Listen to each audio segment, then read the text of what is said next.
farm. Ang laki. Dahil manok. Ganito ang pag-aalaga ng manok dito sa New Zealand. Nakalaya. Dahil manok oh.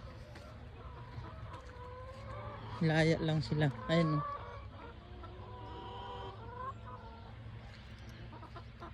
Ang dami ah. Pre-range ang dahil kalat na itlog oh. Pinupulot lang nila. Ayun oh. Dami.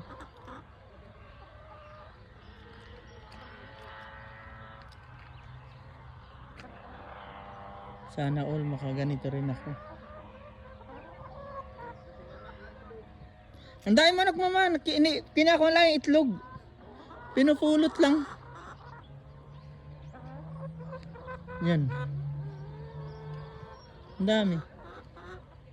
Ilang tray kaya nakukuha nito araw-araw. Ay pagkain nila ng manok. Oh. Ayan oh. Ganito lang sila. Mga farm dito sa New Zealand.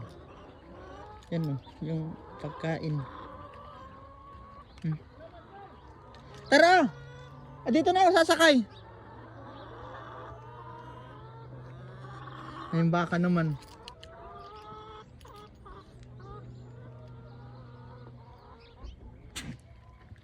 Dito na ako sasakay. Ang dami oh. Dami nga. Sana all makapa-experience ako makapag-alaga ng ganyan. Ang dami eh. Yung nakakulong doon, yun yung mga bata. Bibenta niya yun sa summer. Marami pa sa atin ng ganyan? Yung ganyang manok? Paitlogin? Mayroon din mga breed na ganito sa atin. Gusto ko kasi ganyan. Yung ganyan lang nakakulong ba? Hindi, naka-pre-range, naka-ganyan. Ito nakakulong ang ganyan. Hmm. Kumbaga parang malaya sila. Tapos, di ba? Pero may net. Yung ganito ka. Hindi ba ganyan lilipad dyan na? Ang laki no? Pag native, lipad yan. Pero pag ganitong mga hybrid, Ang dami. Baka may kuryente ito? Ay wala. Ang dami. ganito sa akin eh, brown shade. Huh? Ang daming itlog pinupulot na nila tuwing umaga. Hindi, may paitlogan na tabi. Hindi, Napulot sa damuhan. Yang ring yan, depende sa edad yan. Kita mo, iba-iba yung kulay. Talaga sa feeds lang yan na itlog no? Ano lang ha, ang kailangan mo na feeds dyan, yung soya, mais, saka yung mga calcium, mga shell. Yung mga sorghum, mga wheat na yan, pang enhancer na lang yan. Gusto ko talaga mag-alaga din yan sa probinsya. Malaki kasi din ang lupa namin sa probinsya. Mayroon sa atin mga China na machine eh, na kaya mong gumawa ng feeds, lagyan mo ng dahon ng malunggay. Paglabas, pellets na. Oo nga. Ang dami. Ang dami. Ito yung, Bumaba ka kaya muna. ito yung aming service oh. Ay mo, baba ka muna.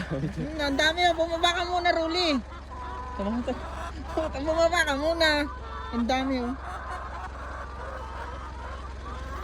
Baba ka muna, magtutulog ko. Oh.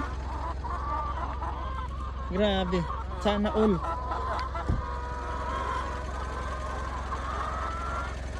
So gusto ko rin ganyan mag-alaga kasi wala din naman kasi akong idea. Siguro pag nag-retired ako, ganyan ang gagawin ko sa amin sa probinsya. Meron nga nabibili, nahaluan lang nila kahit dahon. Brown shaver to. Yan ang pangalan eh, kasi wala akong alam sa mga manok eh. Yung breed na to, brown shaver. Pero nakakabili sa atin yan, sa Pinas. Mayroon. 250 yung sisi. 250. Isa. Mahal din pala. Chicken. Pero mag-try ka muna sa mga... Itlog 50, pero wala pa kasiguruhan kung mabubuhay. mabubuhay. Hindi. Oh. Siguro kung pwede ka siguro sa 20 muna mag-alaga no. Oh, pwede. Ang range lang